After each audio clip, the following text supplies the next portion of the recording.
Okay, let's talk about Robin Hood. We all think we know the story, right? But what if the legend we've all been told for centuries is, well, built on a lie? Today, we're going to try and find the real man behind the myth. I mean, you hear Robin Hood, and instantly this is what comes to mind. The green tights, the hideout in Sherwood Forest, and of course, his whole mission of standing up for the little guy. But here's the thing. When you actually start digging into the history, the story gets, well, it gets way more complicated and a whole lot more brutal. It turns out our hero in green might be more myth than man. So let's start with the most basic question of all. Was there ever a real Robin Hood? And, the answer isn't a simple yes or no. So the legend gives us this one single heroic figure. But history paints a totally different picture. It looks like Robin Hood wasn't a person's name. It was more like a job description, a go-to alias for outlaws all over medieval England. Seriously, the name just keeps popping up in old legal records. We've got a Hobhode listed as a fugitive up in Yorkshire. Then there's another guy, William Robahode, running with the gang in Berkshire. Robin Hood wasn't a name. It was basically the medieval equivalent of calling a wanted man John Doe. And what about his famous hideout, Sherwood Forest? Yeah, you can probably forget about that too. The earliest ballads, the ones from the 1400s, they place all his adventures smack in the middle of Barnsdale Forest in Yorkshire. Even the dialect they used in those old poems is super northern, which puts him a long way from Nottingham. So if Robin himself was more of an idea than a real person, what about his famous crew? Let's meet the real merrymen.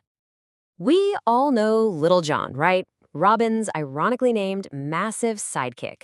Well, this is where the story gets really interesting, because the legend might actually have some truth to it. So local tradition says that Little John's final resting place is in a churchyard in a tiny village called Hathersage. And way back in 1784, someone got curious and decided to, well, dig it up. And what they found inside was just, wow. A thigh bone that measured an incredible 76 centimeters. That's almost 30 inches. A bone that big could only belong to a man who was genuinely huge. All of a sudden, this piece of folklore has some startling, real archaeological weight to it.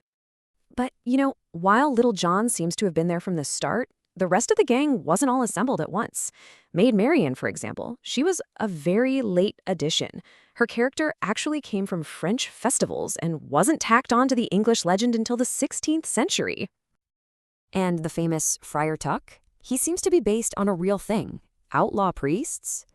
You see, records from 1417 mention a rogue chaplain named Robert Stafford, who actually used the alias Friar Tuck. Turns out, rebellious clergymen weren't all that uncommon back then. Okay, so this brings us to the core of the whole legend, robbing from the rich to give to the poor. But did that really happen? The short answer, not a chance. If you go back and read the earliest ballads from around 1450, the original Robin Hood is a far cry from the hero we picture. He's violent, he's ruthless, and he has absolutely no problem killing and even decapitating his enemies. This really shows you the massive gap between the story and the reality. Real medieval outlaw gangs, like the notorious Cotterell and Fulville gangs, they absolutely terrorized rich people. But they did not give a single coin to the poor. They were in it for one reason and one reason only, to get rich. And get this, the career of a successful outlaw was surprisingly practical. Take the Fulville gang. They kidnapped a chief justice, demanded a huge ransom, and guess what happened? They got a royal pardon from the king in exchange for fighting in his army. Some of these guys even ended up as knights. So let's connect the dots. If the original Robin was a violent thug and real outlaws were just criminals trying to get paid, how in the world did we end up with a champion of the people we know and love today? Well, his character basically changed with the times.